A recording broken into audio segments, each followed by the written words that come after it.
عليكم ورحمة الله تعالى وبركاته. الحمد لله نحمده ونستعينه ونستغفره ونؤمن به ونتوكل عليه ونعوذ بالله من شرور أنفسنا ومن سيئات أعمالنا. من يهده الله فلا مضل له ومن يضلل فلا هادي له.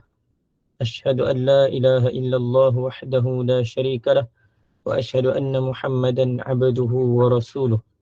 اللهم صل وسلم وبارك على سيدنا محمد وعلى آله وصحبه أجمعين. أما بعد. سبحانك لا علم لنا إلا ما علمتنا إنك أنت العليم الحكيم.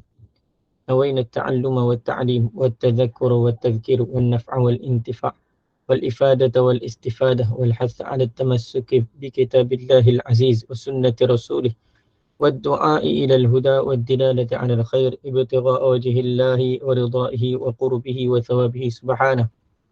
اللهم ألهمنا علما نفقه به أوامرك ونواهيك وارزقنا فهما نعرف به كيف نناجي. اللهم إنا نسألك فهم النبيين وحفظ المرسلين وإلهام الملائكة المقربين. اللهم أغننا بالعلم وزينا بالحلم وأكرمنا بالتقوى وجملنا بالعافية. اللهم إنا نستودعك ما قرأناه أو نقرأه في هذا المجلس وما قبله وما بعده، فاحفظه علينا حتى ترده إلينا وقت احتياجنا إليه يا أرحم الراحمين. اللهم أكرمنا بنور الفهم وأخرجنا من ظلمات الوهم وافتح لنا أبواب رحمتك وانشر علينا حكمتك يا أرحم الراحمين. رب اشرح لي صدري ويسر لي أمري واحلل عقدة من لساني يفقهوا قولي. Alhamdulillah, kita syukur pada Allah Subhanahu wa taala kerana dengan limpah kurnia-Nya Allah Subhanahu wa taala pilih kita untuk sama-sama duduk dalam majlis ilmu, sama-sama kita bermuzakarah ilmu. Mudah-mudahan Allah taala mengurniakan kita nikmat ini berterusan sehinggalah kita dijemput oleh Allah Subhanahu wa taala ataupun sehingga hari kiamat. Jadi alhamdulillah kita telah pun sampai ke bahagian yang terakhir daripada hadis. Sebelum ni kita telah pun menyebut tentang akhlak, seperti mana sabda Nabi SAW, wa khaliqin nas bi khuluqin hasan. Hendaklah kamu berakhlak, hendaklah kamu bergaul dengan manusia dengan akhlak yang mulia. Jadi apabila disebutkan tentang akhlak, maka apakah maksud akhlak itu yang sebenarnya, yang mana dalam tajuk ini kita pengarang kitab Al-Wafi ini menulis perkara yang ke-12 dalam mengusahakan akhlak yang baik. Mana mengusahakan, membentuk, menzahirkan, melahirkan akhlak yang baik. Jadi apa maksud akhlak itu yang sebenarnya? Yang mana akhlak itu dari sudut istilahnya ialah sesuatu sifat yang mana ianya tertanam dalam diri seseorang, yang mana dia dengan sifat tersebut dapat mengeluarkan sesuatu perbuatan dengan mudah, dengan senang, tanpa perlu kepada pemikiran, tanpa perlu kepada penelitian dan juga tanpa perlu kepada paksaan. Itulah sebenarnya akhlak. Maknanya ia terzahir dengan sebab dalaman kita yang kuat. Kalau dalaman kita yang kuat itu adalah yang baik, maka terzahirlah akhlak yang mulia. Tapi kalau dalaman kita tak kuat, maka terzahirlah akhlak yang buruk. Maka dia satu benda yang spontan. Itu panggil akhlak. Seperti mana ada seorang ahli falsafah Islam mentarifkan akhlak itu sebagai keadaan jiwa yang mendorong ke arah melahirkan perbuatan tanpa pemikiran dan juga penelitian. Maknanya dia bila dia mengikut sesuatu jiwa itu, kalau dia bersih, maka akan terzahirlah akhlak yang mulia. Kalau ada akhlak tadi, kalau jiwa itu tak bersih, jiwa itu rosak, maka akan zahir daripada dirinya perbuatan ataupun satu perlakuan yang buruk. Seperti mana Imam Ghazali rahmatullah alaihi kata pula, akhlak ialah satu keadaan yang tertanam dalam jiwa yang menampilkan perbuatan-perbuatan dengan senang tanpa memerlukan pemikiran dan penelitian. Apabila perbuatan yang terkeluar itu baik dan terpuji menurut syarak dan akal, maka itu perbuatan itu dinamakan akhlak yang mulia. Sebaliknya, apabila keluar daripada perbuatan tadi, daripada diri seorang tu keluarlah perbuatan yang buruk, maka itu dinamakan akhlak yang buruk. Yang mana akhlak ini sebenarnya dia juga perlu asas untuk melahirkan akhlak yang mulia. Maka asasnya juga ialah takwa. Sebab tu dia ada kesinambungan. Ittaqillaha haitsu ma kunta wa atbi'i sayyi'atal hasanata tamhuha khaliqin nas. Sebab tu dia dalam hadis ini dia walaupun nampak macam dia berpisah-pisah, tetapi sebenarnya dia setiap daripada itu ada kesinambungan. Yang mana apabila satu orang tadi dia nak mengusahakan takwa, maka perlukan amalan-amalan yang baik. Yang mana dengan takwa tadi, dengan takwa yang diusahakan, akan terzahirnya amalan yang elok dan akan terhapusnya keburukan. Dan juga daripada takwa itu juga akan zahirnya akhlak-akhlak yang baik. Sebab itu ada sebahagian ulama dia menyebutkan kata husnul khuluq min taqwallah. Kebaikan akhlak itu adalah daripada sebahagian daripada takwa kepada Allah Ta'ala. Maknanya apa? Maknanya akhlak yang terpuji itu datangnya daripada sifat takwa juga. Seperti mana sabda Nabi SAW yang kita baca ni, wa khaliqin nas bi khuluqin hasan. At-takhalluqu bil akhlaqil hasanah min khisalit taqwa alladhi la tatimmu illa bih. Kata berakhlak dengan akhlak yang mulia, akhlak yang baik ialah sebahagian daripada perkara-perkara cabangan-cabangan ataupun perkara-perkara penting dalam takwa, yang mana tidak sempurnalah takwa itu melainkan dengan akhlak yang mulia. Tidak akan sempurnalah akhlak itu melainkan tidak sempurnalah takwa itu melainkan dengan akhlak yang mulia. Maksudnya dengan kita usahakan akhlak itu, maka ianya termasuk daripada takwa. Termasuk dalam sebahagian daripada takwa adalah akhlak. Jadi untuk menunjukkan satu orang tadi orang yang bertakwa kepada Allah Ta'ala, maka begitulah juga dia kena usahakan akhlak yang mulia. Seperti mana yang telah disebutkan ayat-ayat sebelum ni. U'iddat lil muttaqin alladhina yunfiquna fis sarra'i wad dharra'i wal kadhimina al ghaidha wal 'afina 'anil nas wallahu yuhibbul muhsinin. Mana syurga itu disediakan untuk orang-orang yang bertakwa. Iaitu siapa? Orang yang bertakwa ialah orang yang menginfakkan hartanya pada waktu senang dan susah. Orang yang menahan kemarahan dan orang yang memaafkan manusia. Wallahu yuhibbul muhsinin. Allah Ta'ala menyukai orang-orang yang jasa berbuat baik. Maka Allah Ta'ala mengira bergaul dengan manusia dengan akhlak yang baik itu ialah sebahagian daripada tiang-tiang, sebahagian daripada perkara-perkara penting dalam nak menuju kepada takwa kepada Allah Subhanahu Wa Ta'ala. Jadi kita mengusahakan akhlak yang baik. Jadi di sini manusia boleh berusaha. Maknanya manusia ini Allah Ta'ala bagi dia iktisab. Allah Ta'ala bagi dia ikhtiar untuk mengusahakan akhlak yang baik. Ini menunjukkan apa? Menunjukkan bahawa dalam fahaman ahli sunnah wal jamaah ialah manusia ini dia ada ikhtiar. Dia bukanlah majbur mahab ataupun bukanlah juga qadir mutlak. Dia bukan qadir mutlak dan juga bukan majbur mahad. Kalau kata majbur mahad, seperti mana fahaman orang-orang yang berfahaman Jabariyah. Maknanya segala perlakuan manusia ini adalah maknanya semuanya datang daripada Allah Subhanahu Wa Ta'ala. Manusia tidak ada ikhtiar. Itu apa? Itu fahaman Jabariyah. Jadi bila kata manusia tadi ikhtiar, maknanya segala benda yang berlaku dari segi zahir, maknanya mereka menisbahkan mereka menisbahkan segala perkara walaupun perkara tersebut buruk, maka dia terus sandar terus kepada Allah Ta'ala.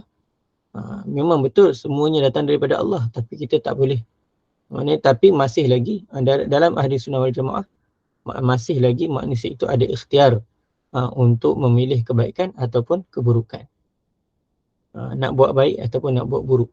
Ada lagi ikhtiar. Jadi kat sini bila kata manusia boleh berusaha untuk memperolehi akhlak yang baik, akhlak baik yang tinggi, maka menunjukkan apa? Menunjukkan akhlak itu perlu diusahakan.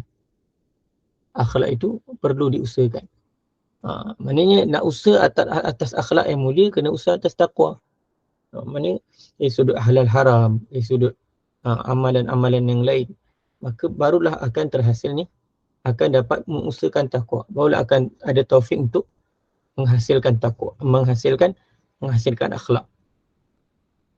Terdapat dalam satu riwayat daripada Muaz radhiyallahu anhu, yang mana diriwayatkan oleh Imam Hakim dan lainnya, dengan lafaz yang berbeza, bahawa Rasulullah SAW bersabda kepadanya, kata, hassin khuluqaka ma'an nas, wa fi lafzin walituhsin khuluqaka mastata'ta. Maksudnya dalam hadis ini Nabi SAW bersabda, hassin, hendaklah kamu memperbaiki akhlakmu bersama dengan manusia, bersama dengan orang. Apabila kamu berhadapan dengan orang, maka tunjukkanlah akhlak yang baik. Tunjukkan akhlak yang baik. Berusaha untuk memperbaiki akhlak. Maka kat sini bila kata hassin khuluqaka, maknanya akhlak itu dia tidak akan datang sendiri, melainkan ianya diusahakan. Akhlak itu tak akan datang sendiri, melainkan ianya diusahakan. Maknanya usahakan macam-macam perkara lah yang diusahakan supaya terzahirnya akhlak yang mulia. Maknanya ada usaha di sebalik terzahirnya akhlak yang mulia. Nak jadi orang yang pemurah, dia bukan boleh tiba-tiba lahir jadi pemurah. Dia nak jadi orang yang sebagaimana orang yang nak cantik. Orang yang nak cantik. Kecantikan tu ada dua keadaan. Satu, kecantikan yang memang lahir-lahir cantik. Satu lagi, kecantikan yang diusahakan. Mana kalau satu orang tadi dia nak sentiasa nampak cantik, maka dia kena ada usaha untuk menjaga kecantikan dia. Begitulah juga akhlak ini perlu kita kena usahakan. Kena tahu, kena belajar bagaimana untuk mempraktikkan akhlak yang mulia. Sebab tu Nabi SAW perintah hassin. Kalaulah akhlak itu datang dengan sendiri, tanpa perlu diusahakan, maka tak perlulah Nabi kata hassin tu. Tapi di sini baginda SAW suruh kita usahakan akhlak yang mulia, perbaiki, memcantikkan akhlak kita, mempercantikkan, memperelokkan. Hendaklah kamu memperelokkan akhlakmu apabila berhadapan dengan manusia, apabila berhadapan dengan orang ramai, maka tunjukkanlah kepribadian yang elok, kepribadian yang mulia. Dalam satu hadis yang lain, dengan pada lafaz yang lain, walituhsin, maka hendaklah kamu memperbaiki akhlakmu mastata'ta, semampu kamu, mengikut kemampuan kamu. Maknanya sehabis mungkin kamu kena usaha akhlak yang baik. Jadi nak beritahu di sini, akhlak perlu diusahakan. Akhlak perlu diusahakan. Maka kita yang mana untuk seseorang anak itu, dia nak mendapat kepribadian yang elok, maka perlu ibu bapa lah yang perlu ajarkan, ajar akhlak yang mulia. Antara kata akhlak yang mulia dapat diperolehi dengan berbagai usaha. Berbagai usaha, macam-macam cara kita boleh usahakan akhlak yang mulia. Yang paling utama, sebagaimana yang disebutkan oleh pengarang, kata Yang paling utama ialah mencontohi akhlak Rasulullah sallallahu alaihi wasallam. Mana Nabi sallallahu alaihi wasallam, akhlak baginda adalah akhlak yang paling terpuji.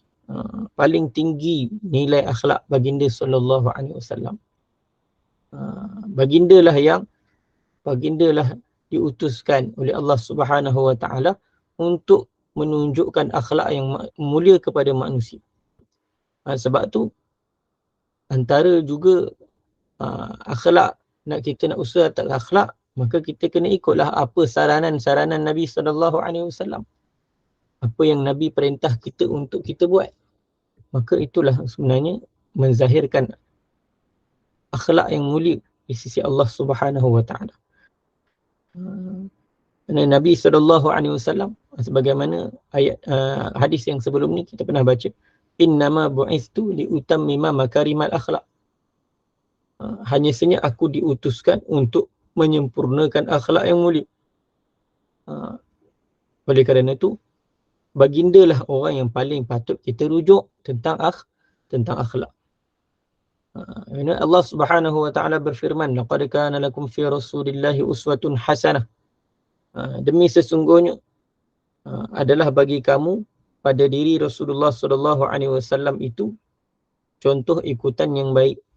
Allah Taala perintahkan kita untuk ikut Nabi sallallahu alaihi wasallam, untuk mencontohi baginda sallallahu alaihi wasallam, untuk meneladani baginda sallallahu alaihi wasallam. Setiap daripada kehidupan baginda sallallahu alaihi wasallam penuh dengan kebaikan. Daripada baginda bangkit daripada tidur sampailah baginda sallallahu alaihi wasallam tidur balik, maka penuh dengan tata cara dan adab yang baginda sallallahu alaihi wasallam ajarkan kepada kita. Sebab tu kita diperintahkan oleh Allah Taala untuk jadikan Nabi sallallahu alaihi wasallam sebagai kita punya contoh, ikon kita, model kita. Sebab itulah untuk mencontohi baginda sallallahu alaihi wasallam, sebab tu ulama tulis hadis yang khusus berkaitan dengan syama'ilun Nabi sallallahu alaihi wasallam. Syama'il, hadis-hadis tentang sifat-sifat Nabi sallallahu alaihi wasallam, kepribadian baginda sallallahu alaihi wasallam. Yang mana di situlah kita dapat nampak betapa mulianya, betapa hebatnya kehidupan Nabi sallallahu alaihi wasallam.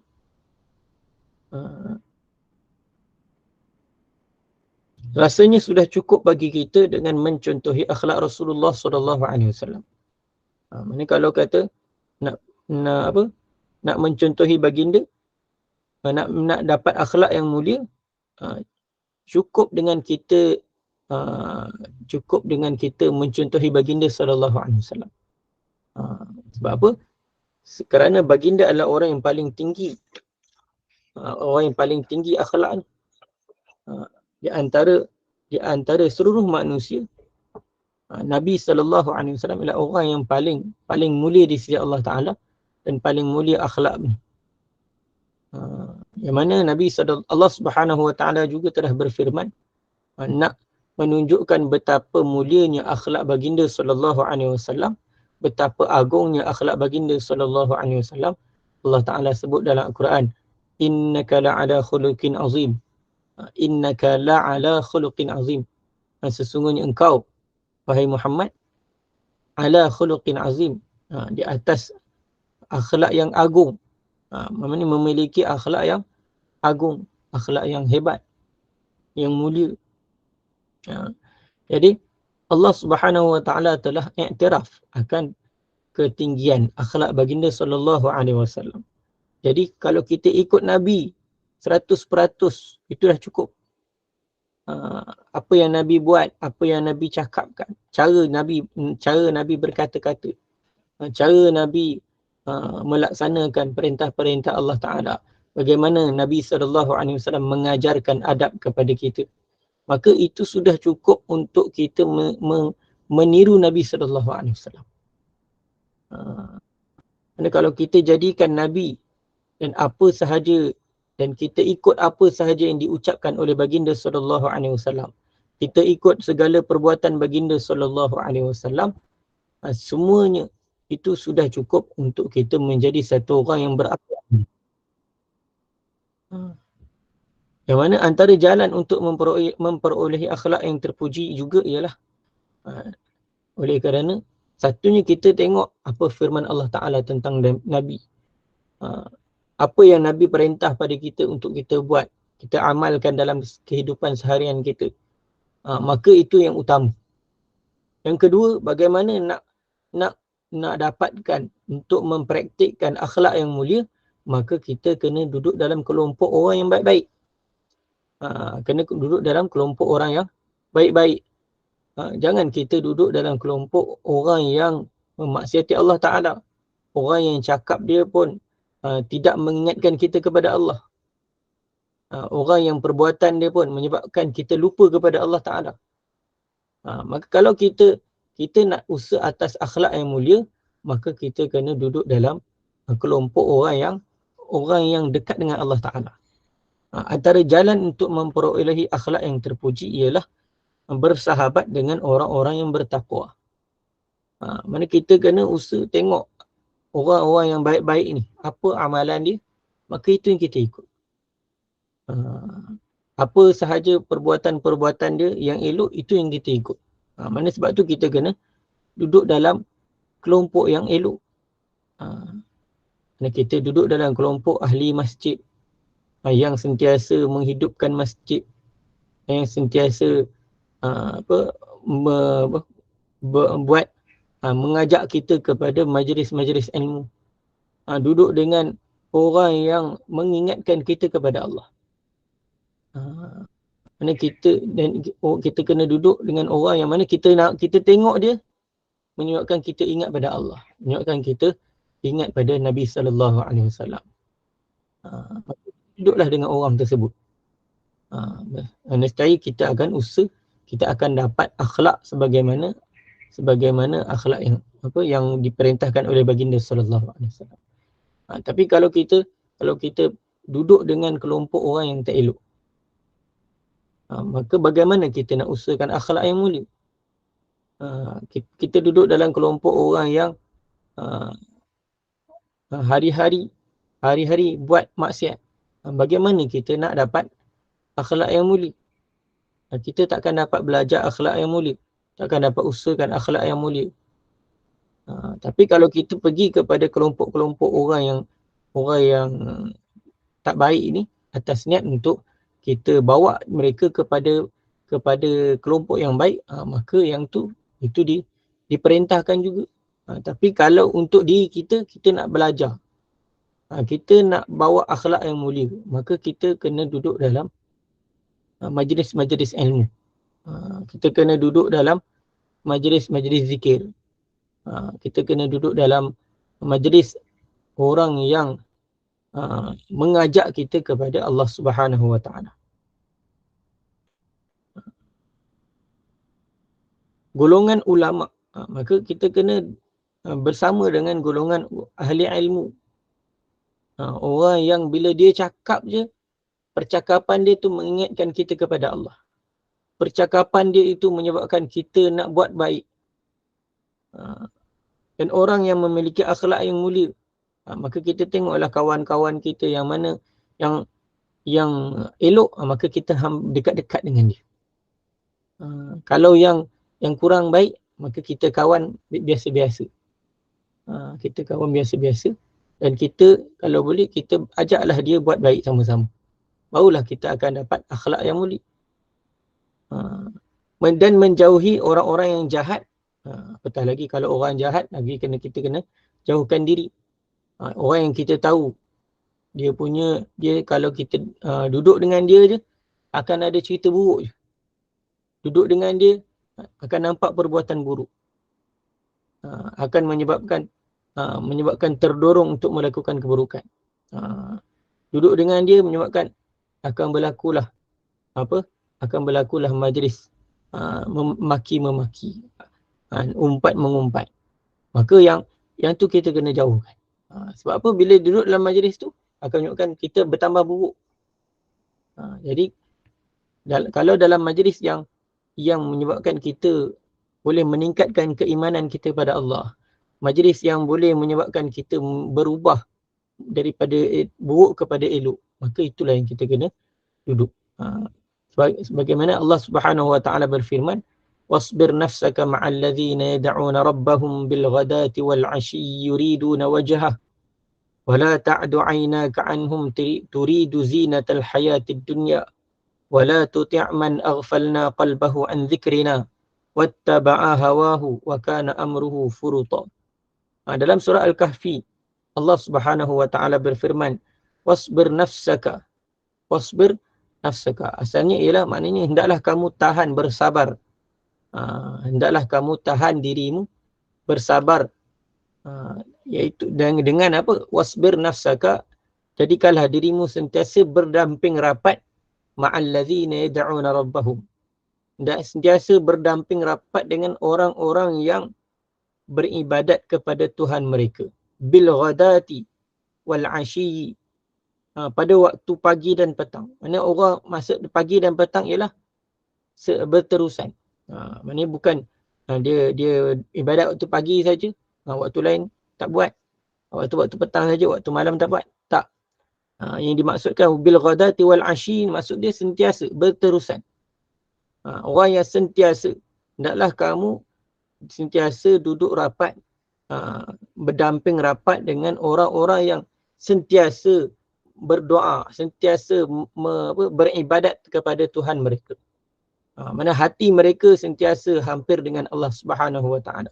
Maka duduklah bersama dengan mereka. Satu, yad'una rabbahum bil ghadati wal 'ashyi yuriduna wajhah. Dia beribadat itu kerana nak dapat redha Allah taala. Maka duduklah bersama dengan mereka. Celupkanlah diri kamu dengan mereka. Maksudnya kalau kata tak dapat banyak daripada serpihan amalan-amalan mereka, maka duduk dapat sikit pun, duduk sekejap pun menyebabkan Allah Ta'ala akan buka hati kita, akan menyebabkan kita berubah daripada buruk kepada elok. Wala ta'du 'ainaka 'anhum. Dan janganlah kamu memalingkan penglihatan kamu daripada mereka. Janganlah kamu memalingkan pandanganmu daripada mereka. Turidu nazinatal hayatid dunya. Hanya kerana kamu mahukan kesenangan hidup di dunia. Janganlah kamu palingkan. Maksudnya janganlah kamu benci dengan orang-orang yang sentiasa beribadat kepada Allah Ta'ala ni. Orang yang beribadat dengan ikhlas kepada Allah Subhanahu wa taala. Janganlah kamu palingkan diri kamu daripada mereka. Maksudnya jangan kamu benci kepada mereka. Jangan kamu benci disebabkan kamu ni cinta dunia. Kamu ni cinta kepada kehidupan dunia. Maksudnya janganlah hanya kerana kamu cinta dunia menyebabkan kamu benci pada mereka. Jangan. Wala tuti' man aghfalna qalbahu. Allah Ta'ala bagi tahu lagi, janganlah kamu taat orang yang kami telah lalaikan hatinya.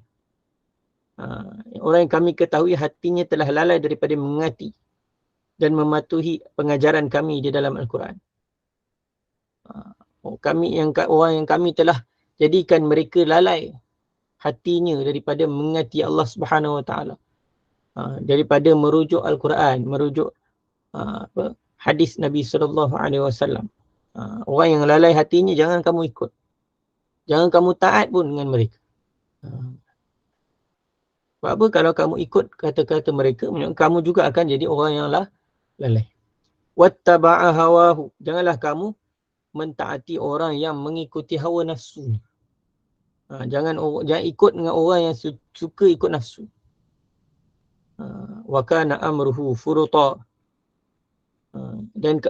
Dan janganlah kamu mengikuti orang yang adalah perlakuannya dan urusannya itu melampaui batas, melampaui kebenaran.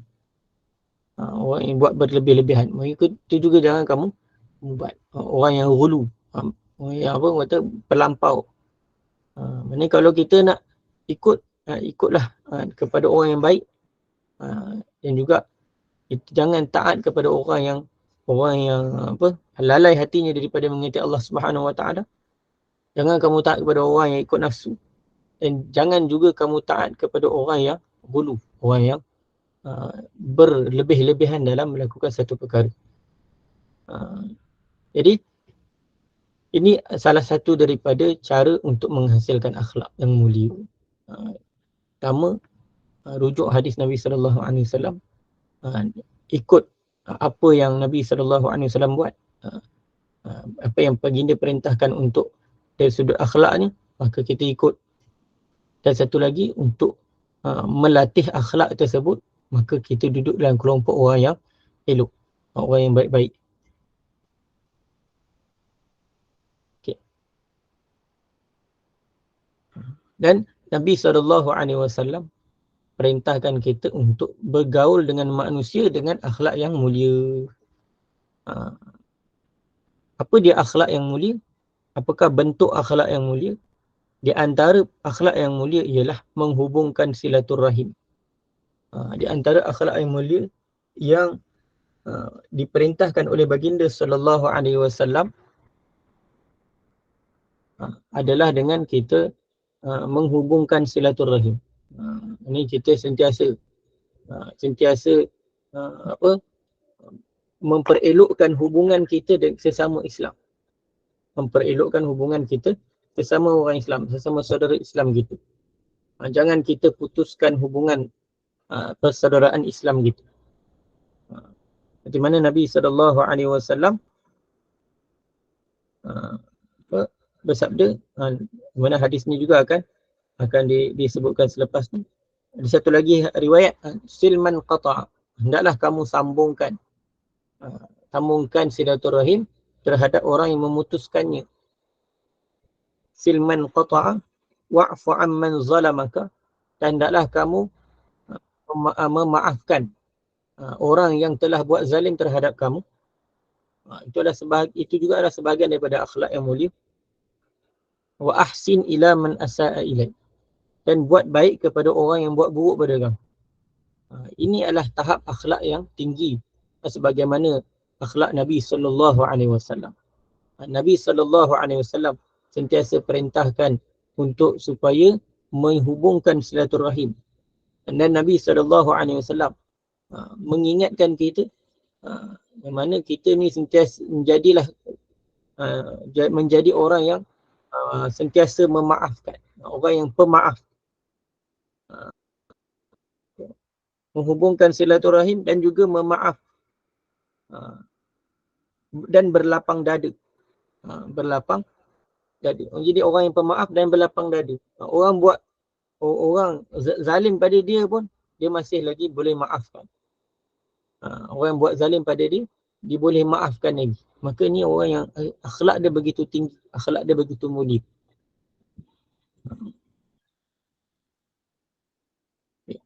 Kemudian murah hati meskipun terhadap orang yang bakhil terhadap dia. Orang bakhil dengan dia, tapi orang tadi minta pada dia tetap juga bagi. Seperti mana kalau orang tu buat jahat dengan dia, tetap juga dia tak akan balas dengan kejahatan. Dia akan balas dengan kebaikan. Dia tak akan balas dengan kejahatan. Ini orang yang sifat akhlak dia tinggi di sisi Allah Subhanahu wa taala. Al-Hakim dan perawi lain meriwayatkan daripada Sayyidina Uqbah bin Amir Al-Jahmi radhiyallahu anhu. Beliau berkata, Rasulullah sallallahu alaihi wasallam telah bersabda kepadaku, "Ya Uqbatu, ala ukhbiruka bi afdali akhlaqi ahli dunya wal akhirah? Tasilu man qata'aka wa tu'ti man haramaka wa ta'fu amman zalamaka." Wahai Uqbah, ala ukhbiruka, sukakah kamu aku khabarkan bi afdali akhlaqi ahli dunya wal akhirah, tentang akhlak ahli dunia dan akhirat. Mana sukakah kamu aku bagi tahu pada kamu orang seafdal ahli dunia dan akhirat. Mana dia di dunia pun dia orang yang terbaik, di akhirat pun dia orang yang terbaik. Apakah akhlak yang paling yang paling tinggi. Bila satu orang beramal, dia menjadi orang yang seafdal-afdal ahli dunia dan akhirat. Iaitu apa? Tasilu man qata'aka. Iaitulah kamu menjalinkan hubungan dengan orang yang memutuskan hubungan dengan. Orang putuskan hubungan dengan dia tapi dia tetap hubungkan balik. Dia usaha untuk menghubungkan kembali hubungan tersebut. Wa tu'ti man haramaka. Dan kamu memberi kepada orang yang tidak memberi kepadamu. Maksudnya dia orang tu bakhil dengan dia, tapi orang tu minta dia tetap bagi juga. Dia tak akan balas dengan kebakhilan. Ni biarlah kalau orang tu bakhil, dia lah bakhil. Aku ni bukan orang bakhil. Aku ni dia punya sifat memang suka bagi. Orang buat buruk macam mana kat dia pun, dia tetap akan bagi. Orang duk beli dia, orang duk maki dia macam mana pun, tapi kalau orang tu susah, dia lah orang yang pergi bantu. Itu orang yang tinggi akhlak tu. Seafdal-afdal ahli dunia dan akhirat. Akhlak ahli dunia dan akhirat. Kemudian wa ta'fu amman zalamaka. Dan kamu memaafkan orang yang berbuat zalim kepadamu. Sebesar-besar kezaliman yang dilakukan kepada seseorang itu, apabila akhlaknya akhlak yang mulia, maka dia tidak akan balas dengan kezaliman. Bahkan dia orang yang sedemikian, sifat pemaaf ni adalah sifat pemaaf yang tinggi. Jadi inilah akhlak yang hebat, yang paling tinggi di sisi Allah Subhanahu wa taala. Kalau kata dia buat buruk macam mana sekalipun, dia tetap akan maafkan. Dan orang tu datang minta maaf, dia tetap akan maafkan. Dia tak akan kata aku tak akan maafkan sampai bila-bila. Tak. Kita kena contohi Nabi SAW. Kita kena ikut apa yang diberitahu oleh baginda SAW. Nabi bagi semangat pada kita. Jadi orang yang terbaik dunia dan akhirat. Orang yang sentiasa memaafkan orang lain walaupun orang tadi buat zalim pada kita. Dalam riwayat Imam Ahmad disebutkan wa tasfaha amman syattamaka. Wa tasfaha amman syattamaka. Wa tasfahu. Itu kamu memaafkan orang yang mencaci. Orang maki, orang caci, orang ngumpat dia macam-macam. Tapi dia tetap juga memaafkan orang. Maka ini satu sifat yang tinggi di sisi Allah Subhanahu wa taala.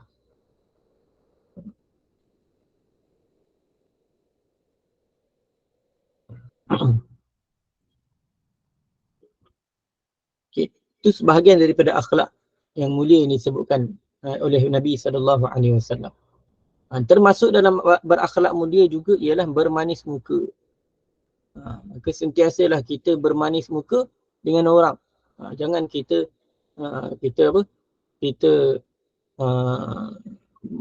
bermasam muka. Walaupun kita berada dalam keadaan yang susah sekalipun, maka kita sentiasa depan orang, kita kena sentiasa bermanis muka. Sentiasa murah dengan senyuman. Jangan kita susah macam mana sekalipun, kita bermanis muka. Kita dengan kita terasa dengan sesiapa pun, kita bermanis muka. Maka itu adalah antara akhlak yang mulia yang diajarkan oleh baginda SAW. Lemah lembut, mana lemah lembut dalam percakapan. Dia tidaklah meninggi, mengeraskan suara. Bila cakap dengan lemah lembut. Nak tegur orang, tegur dengan lemah lembut. Tidak menengking dan sebagainya. Maka itulah cara baginda SAW.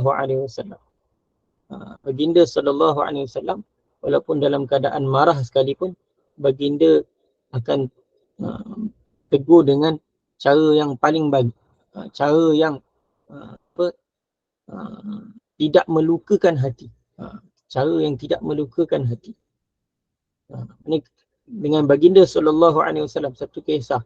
Satu orang sahabat, orang Badui, ada kencing dalam masjid. Sahabat-sahabat lain nak marah dah. Tapi baginda SAW kata biarkan dia ambil satu baldi curah air. Maknanya apa? Nak bagi tahu baginda SAW tak terus marah. Dia tak terus. Baginda akan tegur dengan cara yang elok. Lepas pada tu baru dia bagi tahu ini adalah masjid, tempat orang beribadat, tak boleh dibuang kotoran. Jadi orang Badui itu kata, aku tak pernah jumpa guru yang paling hebat melainkan Nabi SAW. Maka itulah yang baginda SAW ajar pada kita. Maknanya antara mengusahakan akhlak yang mulia, mana cakap dengan lemah lembut, cakap dengan elok, walaupun nak menegur sekalipun, maka dengan cara yang tidak melukakan hati. Cara yang orang dengar, orang boleh terima dan boleh berubah. Itulah akhlak yang mulia yang diajarkan oleh baginda SAW. Dan juga termasuk juga dalam berakhlak mulia ialah tawadhu', merendah diri. Sentiasa merendah diri. Tidak sombong, tidak meninggi diri. Tidak mendabik dada dan sebagainya. Maka tawadhu' itu juga adalah merupakan salah satu daripada akhlak. Dia tidak menonjolkan dirinya pada perkara yang tak perlu. Maknanya contoh, kat situ kadang-kadang orang tak kenal, dia tak adalah nak memperkenalkan diri dia, nak menunjukkan dia tu hebat, tak. Maka dia tawadhu'. Hanya kalau diperlukan, maka barulah dia akan ke depan. Menyayangi orang lain. Dia sentiasa ada sifat suka sayang kepada manusia. Mengasihi orang lain. Dia tidak ada sifat benci kepada orang Islam. Tak ada. Pada semua orang Islam dia rasa sayang. Tidak buruk sangka. Ini juga adalah sebahagian daripada akhlak. Mana kalau walaupun dia nampak depan mata dia perkara yang tak sepatutnya, maka ulama kata antara akhlak yang mulia ialah tidak terus menghukum berburuk sangka. Kemudian dia ada benda yang dia buat menyebabkan dia jadi macam tu. Bukan, kadang-kadang dia bukan saja buat. Maknanya jangan kita terus pandang dengan sangkaan yang buruk. Selagi mana dia tak pasti, jangan kita terus pandang buruk. Dan tidak menyakiti orang lain. Ini antara perkara yang diajarkan oleh baginda SAW ialah untuk mengusahakan akhlak yang mulia. Jangan sentiasa menyenangkan orang lain dan tak menyakiti orang lain. Apatah lagi menyakiti itu dengan lidah, menyakiti itu dengan perbuatan. Mana untuk jadi orang Islam yang elok, jadi orang yang Islam yang hakiki, kata al-muslimu man salimal muslimuna min lisanihi wa yadihi. Orang Islam yang sebenar ialah orang yang mana orang lain selamat, sejahtera daripada keburukan lisan dia dan juga perbuatannya. Jadi dia usaha tidak menyakiti orang lain. La tahqiranna minal ma'ruf. Nabi SAW sabda, la tahqiranna minal ma'rufi syai'an walau an talqa akhaka biwajhin talqi. Maknanya jangan kita anggap remeh. Janganlah kamu menghina sedikit pun ataupun kata memandang remeh akan sesuatu perbuatan yang elok. Jangan kamu pandang remeh atas satu perbuatan yang ma'ruf, perbuatan yang baik, walaupun benda tu sedikit. Walaupun perbuatan tu kecil, tapi jangan kamu pandang remeh dengan perbuatan tersebut. Walau an talqa akhaka, atau sekalipun hanya kamu berjumpa dengan saudaramu dengan wajah yang berseri, atau wajah yang ceria. Mana jumpa orang dengan wajah yang elok pun adalah sebahagian daripada akhlak. Maka itu kita tak boleh pandang remeh. Mana bermanis muka dengan orang. Sentiasa bermanis muka dengan orang. Maka itu sebahagian daripada akhlak. Maka ia juga adalah satu perkara yang besar. Jangan kita pandang benda tu pandangan yang remeh. Rasulullah SAW bersabda, fayumsiku anis syarri fa innahu lahu sadaqatun. Maka tahanlah kamu, fayumsik anis syarri, maka hendaklah seseorang itu menahan dirinya daripada perbuatan yang jahat. Ni sentiasa orang yang antara akhlak juga ialah tahan diri daripada perbuatan yang jahat, perbuatan yang buruk. Nak buat keburukan, tahan. Marah orang, nak maki orang, tahan. Maka dia menahan diri daripada perkara yang buruk itu, fa innahu lahu sadaqatun, maka dia akan dapat pahala sedekah. Baginya satu sedekah. Maknanya dia akan dapat ganjaran satu orang yang bersedekah. Maknanya kalau dia rasa nak marah orang, rasa nak memaki orang, tapi dia menahan dirinya, menahan lidahnya daripada melakukan keburukan, maka ia akan dapat pahala sedekah. Hadis dari Imam Bukhari dan Muslim. Dan kesimpulan daripada hadis yang kita baca, hadis ke-18 ini, hadis ini memberi pengajaran bahawa di antara kesempurnaan iman dan sifat orang-orang yang bertakwa ialah akhlak mulia dan baik ketika berbicara. Bicara mana ketika dia bergaul, ketika mana dia bercakap. Mana nak bagi antara kesempurnaan iman, antara sempurnanya iman seseorang itu dan juga sempurnanya sifat takwa pada diri seseorang itu ialah akhlak yang mulia. Wa khaliqin nas bi khuluqin hasan, ini nak bagi tahu apa? Dia sebahagian daripada kesempurnaan iman adalah akhlak yang mulia. Dan sebahagian daripada sifat orang bertakwa adalah akhlak yang mulia dan baik. Sama ada ketika berbicara dan juga ketika bergaul dengan manusia. Dan di antara kesempurnaan takwa ialah membenci ahli maksiat. Di antara kesempurnaan takwa ialah membenci ahli maksiat. Maknanya kalaulah dia tengok orang ahli maksiat, tidak terdetik dalam hati dia sifat benci kepada benci kepada maksiat yang dilakukan, maka dia belum lagi datang sifat takwa. Belum lagi takwa itu subur dalam hati dia. Tapi kalaulah dia tengok benda buruk, benda dosa, dia rasa benci dengan perbuatan dosa tersebut, dan juga dia rasa benci dengan perbuatan dosa tersebut, maka dialah orang yang telah ada dalam diri dia sifat takwa. Dan antara kesempurnaan takwa juga ialah menjauhi mereka, ini menjauhi ahli maksiat apabila mereka tidak mematuhi perkara ma'ruf yang dianjurkan kepada mereka. Kerana kalau kita orang yang buat keburukan ni, kita kena dakwah dia. Kita kena cerita, kita kena dakwah dia kepada perkara yang baik. Tapi kalau mereka tak nak buat benda baik, bila mereka tidak mematuhi perkara ma'ruf yang dianjurkan kepada mereka, maka kita kena jauhkan diri daripada mereka. Mana kita kena jauhkan diri daripada mereka.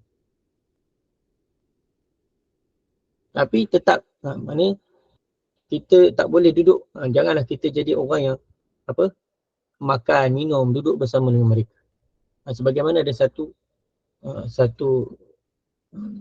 hadis, kata keruntuhan Bani Israel bermula apabila ada orang yang buat baik dan ada orang yang berbuat ini tidak didakwahkan, tidak ditegur. Bila orang buat baik, orang yang taat, dia nampak orang yang kawan dia buat maksiat, dia tak tegur. Mana kalau dia tegur, dia masih lagi selamat.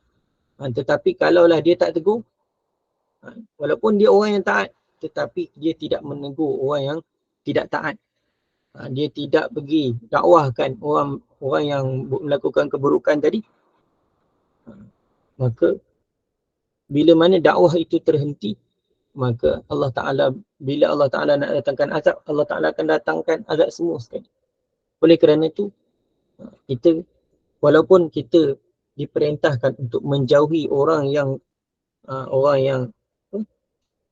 tidak tidak taat kepada perintah Allah, orang yang ahli maksiat, tapi kita kena sentiasa pada dakwah kepada kebaikan ni, tak boleh berhenti. Selagi mana adanya dakwah, selagi itu selamat kita punya kehidupan. Tetapi kalau dakwah itu ditinggalkan, kita biarkan orang yang buruk berada dalam keburukan mereka, sebagaimana dalam satu hadis yang diriwayatkan oleh Nu'man bin Bashir tentang dia ada perumpamaan orang yang taat dengan orang yang tak taat tadi, ialah seperti mana perumpamaan satu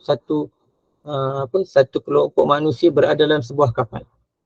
Ada yang duduk bahagian atas, ada yang duduk bahagian bawah. Jadi orang yang bahagian atas ni, dia kata orang yang bahagian bawah ni kata, kita ni bila nak ambil air kena selalu naik atas. Kita kena selalu naik atas. Tapi dia akan menyebabkan orang atas tu salah nak kena selalu ambil air. Jadi apa? Kata kenapa kita tak lubangkan je bahagian bawah kapal, senang, air masuk kita terus dapat air, tak payah naik atas. Jadi bila orang yang di atas membiarkan kejahilan orang yang di bawah, orang bawah buat buruk, buat benda-benda merosakkan, tidak ditangani awal-awal, maka akan menyebabkan kesemua yang ada kat kapal tu semua akan karam. Jadi penting untuk kita sentiasa mengingati sesama manusia, sama kawan-kawan kita, saudara-saudara kita, supaya apa? Supaya Allah Ta'ala pelihara kehidupan kita. Allah Ta'ala akan beri kehidupan yang baik pada kita. Bukan sahaja diri kita, orang yang didakwahkan, apabila taat pada perintah Allah Ta'ala, maka kehidupan manusia akan jadi harmoni.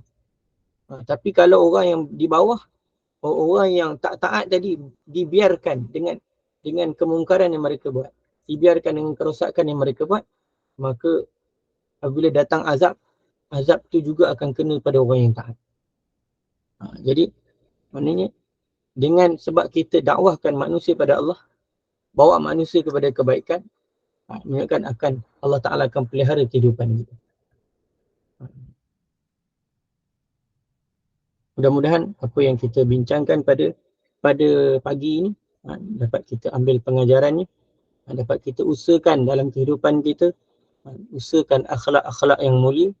Mudah-mudahan Allah Ta'ala menjadikan kita di kalangan orang-orang yang beriman lagi berakhlak mulia. Orang beriman, bertakwa dan berakhlak mulia. Aqulu qawli hadza wa astaghfirullahal azim li wa lakum wa lisa'iril muslimin wal muslimat astaghfiruhu innahu huwal ghafurur rahim. InsyaAllah, Alhamdulillah. Ustaz, nak buka soalan tak? Kalau ada. Boleh? Kalau ada Ustaz. Hari ni Masya Allah ada sangat baik. Sangat banyak poinnya. Ya Allah, Akbar. Ada tak jemaah nak tanya?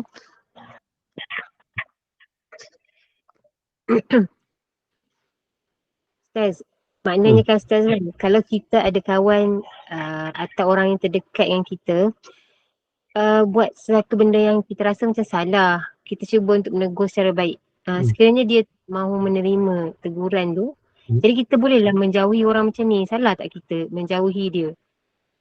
Kita tak mampu untuk bawa dia berubah ke apa kan? Macam mana Ustaz? Ni, tapi memang yang kalau ikut apa yang kita baca tu, ni awal-awal tu memang kena tegur dulu. Kita kena tegur dia. Tapi kalau dia tak boleh nak ikut, kita kena jauhkan diri daripada dia. Sebab apa? Takut nanti kalau azab datang, kena pada kita juga. Sebab tu kata jauhkan diri daripada orang yang dah dah ditegur, dah disuruh untuk berhenti daripada kemungkaran, tak berhenti juga. Maka perlu kita jauhkan diri daripada mereka. Wallahu a'lam. Jadi ada soalan? Silakan.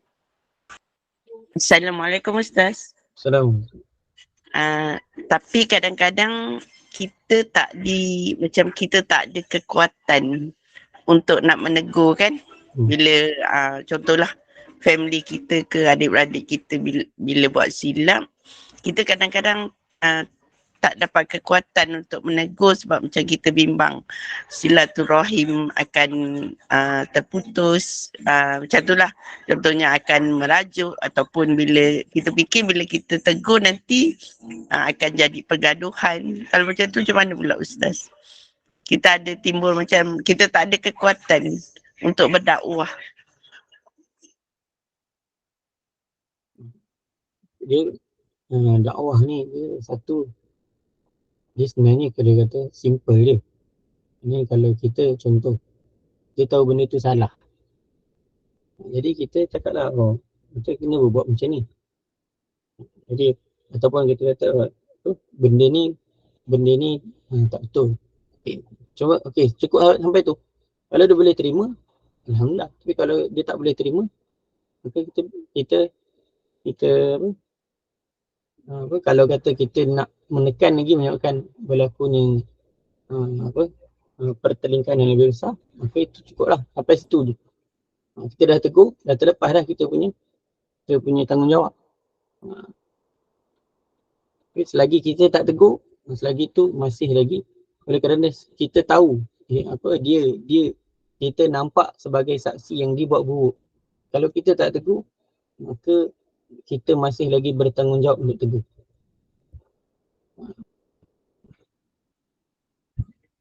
Assalamualaikum Ustaz. Assalamualaikum.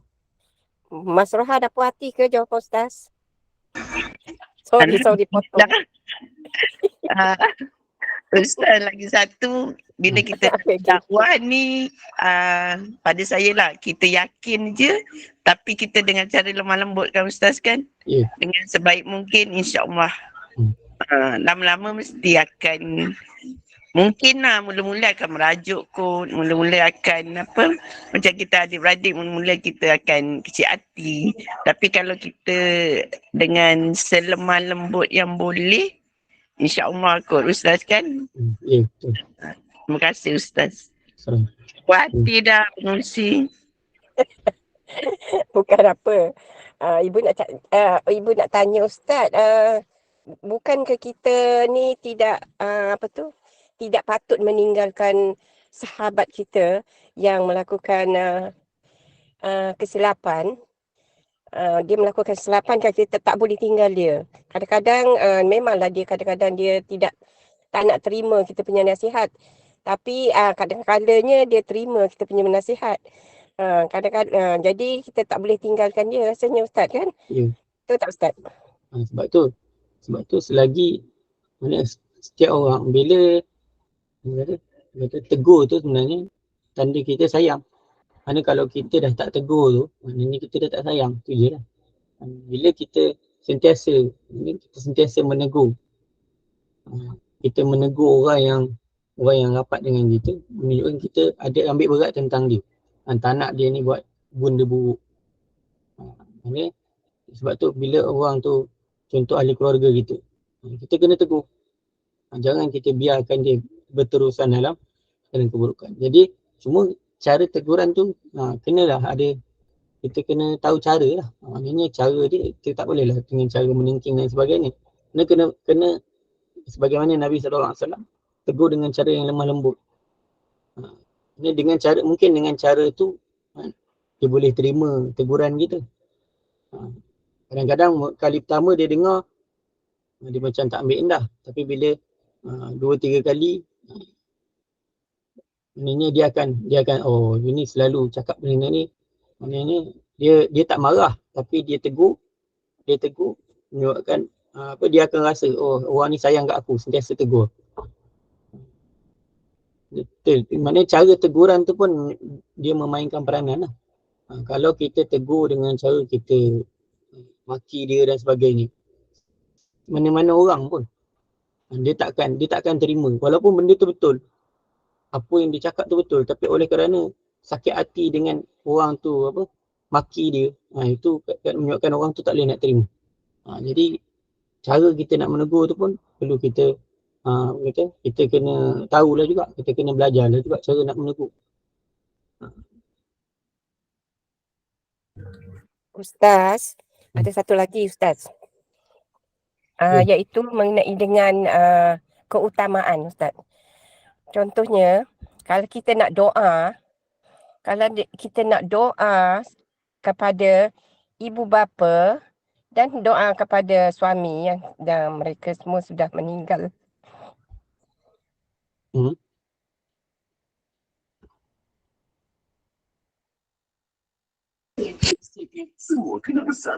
Teruskan Kak Ros.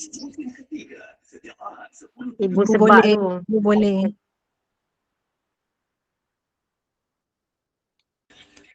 Mungkin maksud sekarang mana yang nak utamakan kot? Ibu bapa ke suami? Mungkin.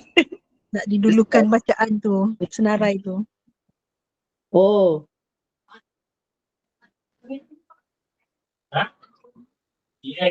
Ustaz, benda nak tanya, kalau kita nak menegur orang tu, nak menegur kesilapan lah katanya orang tu buat silap, kan? Adakah perlu kita tegur dia di khalayak ramai ataupun kita tegur dia sorang-sorang? Maknanya untuk pembetulan lah, kadang-kadang orang tegur direct masa tu juga, masa depan-depan majlis tu juga dia tegurnya. Itu rasa menjatuhkan muka orang kan Ustaz kan? Betul tak? Betul. Ini kalau kita dia sebenarnya kalau kita betul-betul nak menegur, kita kena jumpa personal lah. Kita duduk depan dia kadang dia tak boleh terima. Bila kalau kata dia, walaupun benda tu betul, tapi oleh kerana dia menyebabkan malu depan orang, menyebabkan air muka dia jatuh. Yang tu kadang dia tak boleh terima macam tu. Ini kalau sebaiknya memang kita tegur dekat tegur secara personal. Jadi cuma kalau kita dah tegur, itu tanggungjawab kita dah selesai dah sebenarnya. Dan satu lagi, bila kita dah dakwah manusia, kita kena serah pada Allah Ta'ala. Allah Ta'ala yang pegang hati-hati. Ini kita doa lah, ya Allah Ta'ala ubah hati dia.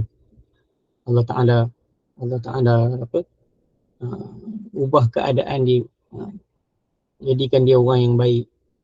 Ini semua itu doa lah yang paling penting. Teguran bila satu orang buat keburukan memang kena tegur.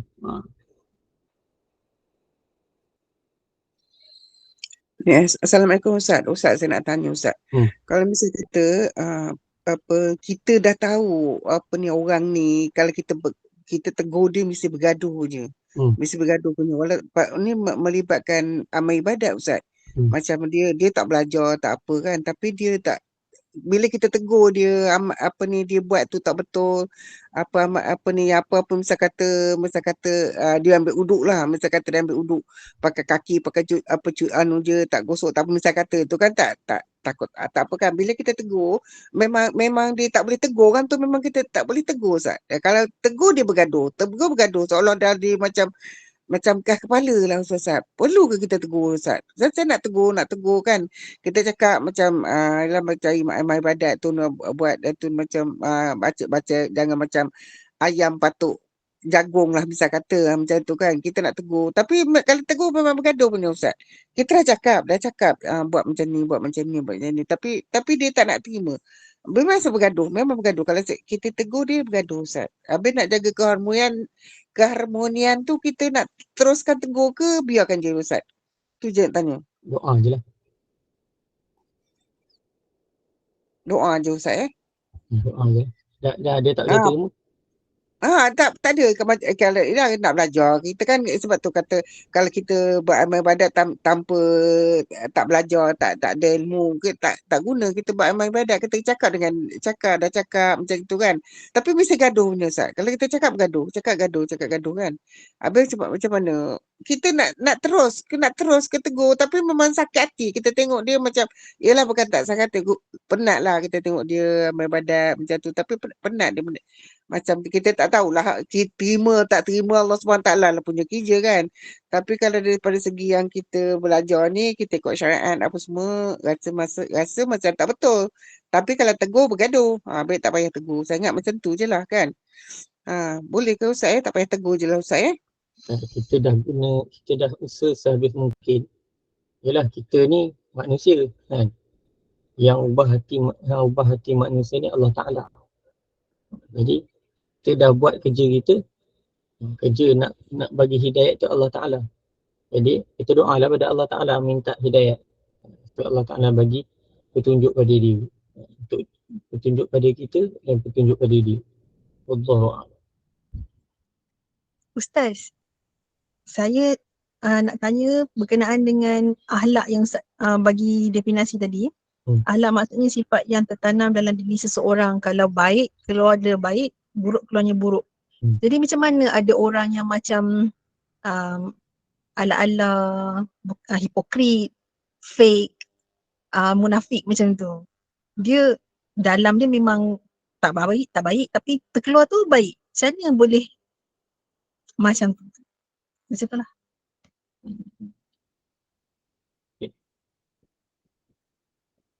Dia apa?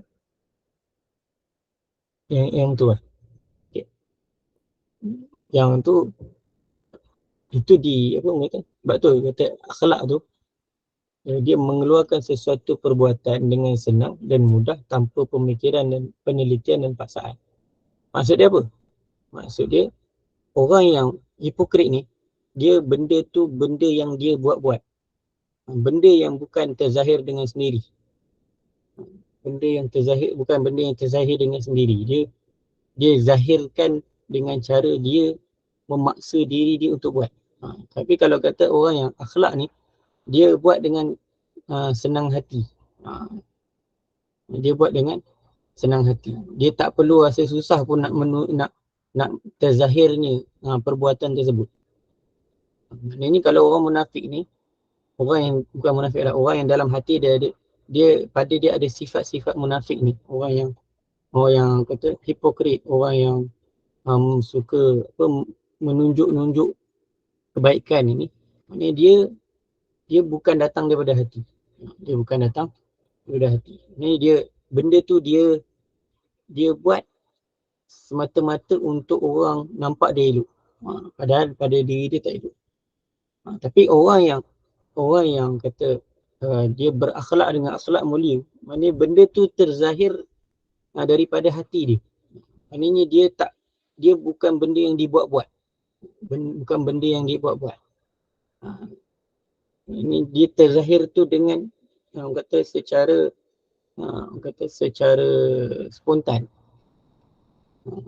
Bila dia buat tu kerana Allah, dia akan buat benda tu secara spontan. Dia bukan benda yang diada-adakan.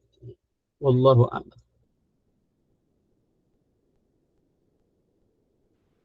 Terjawab Puan Intan? Mira nak tanya soalan dulu ke? Silakan. Okey Ustaz, ini soalan daripada ibu, insyaAllah saya mewakili. Okey, kalau seorang isteri kan ibu, kalau seorang isteri kan Ustaz, keutamaan doa tu untuk kedua ibu bapa ataupun suami? Keutamaan doa.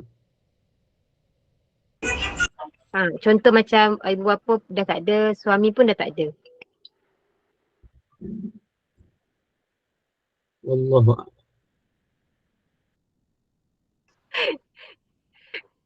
Tak apa Ustaz, rujuk dulu nanti insyaAllah. Jawapan tu ditanggung Ustaz Dok Ustaz, bila kita dah berkahwin, bukankah yang utama tu suami? Kita mulakan dengan suami ataupun kita mulakan dengan ibu bapa kita? Itu Tu wallah. je doa kita tu, ya Allah Tuhan kau ampunkanlah dosa kedua ibu bapa kita. Pasal kita mula tu dulu, lepas tu baru kita suami kita, betul tak? Dari keutamaan tu dekat Kan? ni dalam Kalau pembaca kita doa ibu bapa kan khusus, doa dia ada khusus. Doa untuk suami tak ada khusus. Betul tak Ustaz? dia sebab ada khusus tu kita yang tak tahu yang mana keutamaan. Oh. Wallahu alam. Mungkin kalau ada ustaz lain boleh tanya dulu. Nanti kita tanya. Soalan ibu ni. Kita doa je dua-dua sama-sama, tak ada masalah. Tapi nak sebut mula tu Ustaz, nak sebut mana-mana mula tu. Yalah. Ada yang mana dulu nak sebut tu Allah alam. Ampunilah dosa kedua Allah mah. Kita sebut dulu tu. Sebut dulu, sebut kemudian pun doa tetap doa. Sampai juga insya-Allah. Ya. Betul. Kalau saya doa mak bapak dulu sebab tak ada mak bapak, tak ada saya. Baru saya doa suami. Tu saya lah, wallahu alam. Tapi betul lah dua-dua pun ni Ustaz, saya macam tu Ustaz, saya doa mak bapak saya dulu baru doa suami. Tak maaf je lah. Jangan bergaduh pasal isu doa. Allahu Akbar. Tak apa, nanti Ustaz dah dapat jawapan, Ustaz bagi tahu. Ada soalan lagi tak? Ustaz, saya fikir tadi Ustaz, mak bapak tak pernah putus, suami boleh putus. Dah apa je dah. Pandai end. Ustaz, tapi kan redha seorang isteri terletak pada suami. Betul Kak Mai, jangan gaduh. We dating. Hari ni mesti Ustaz pening benda tu nak mula. Dalam dilema. Kalau Ustaz doa dulu, isteri ke ibu dulu? Dia kalau lelaki lain. Lelaki terutama pada mak bapak lain. Tak sama benda. Seorang lelaki dengan seorang wanita. Pada pendapat saya yang ada doa khusus untuk ibu bapa tu sebab memang semua orang ada ibu bapa, jadi memang kena ada doa khusus. Macam suami tu tak semua orang ada suami, jadi tak adalah doa khusus. Tak semua orang ada isteri, tak adalah khusus pada saya lah. Betul juga. Bagi Ustaz rujuk dekat guru Ustaz. Nanti bagi jawapan minggu depan Ustaz, insyaAllah. Ada soalan lagi tak? Cepat nak tutup ni. Sabar minggu depan jawapan Ustaz. Ustaz ada kenduri kan ini Ustaz? Tak ada. Tak ada Tak ada, tak apa. Kita boleh extend lagi masa. Taklah usik je Ustaz. Ada tak lagi soalan? Tak ada, kita tutup lah. Masya Allah, best lah hadis hari ni. Sangat banyak kita dapat. Okay, kalau tak ada, kita tutup Ustaz InsyaAllah, Alhamdulillah, Barakallahu fiqh. Jazakumullah khairan jazak Ustaz di atas perkongsian hari ini hadis. Akhlak yang baik sebahagian daripada takwa. Apa pengajaran daripada hadis ini ialah akhlak dan budi pekerti yang mulia amat dituntut oleh agama. Ia adalah terus berhubung dan muamalah dalam masyarakat Islam. Dengan akhlak yang baik, keharmonian dan kesejahteraan masyarakat penyayang akan dapat dilahirkan. Baginda Rasulullah SAW adalah insan yang selayaknya kita contohi dan teladani, masya-Allah. Jadi mudah-mudahan kita menjadi umat Nabi Muhammad yang berakhlak lebih baik insya-Allah daripada sebelum ini. Amin ya rabbal alamin. Terima kasih kepada tim Gemenur Iman, sahabat-sahabat pencinta ilmu yang mengimarahkan kuliah kita. Ustaz, satu je hibahan saya nak buat. Kuliah kita ada satu lagi kuliah maghrib kita hari ini bersama dengan Al-Fadil yang amat arif Datuk Haji Abbas bin Nordin, Hakim Mahkamah Rayuan Syariah JKSM. Hari ini tajuk yang baru iaitu peranan dan bahagian sokongan keluarga BSK di Mahkamah Syariah.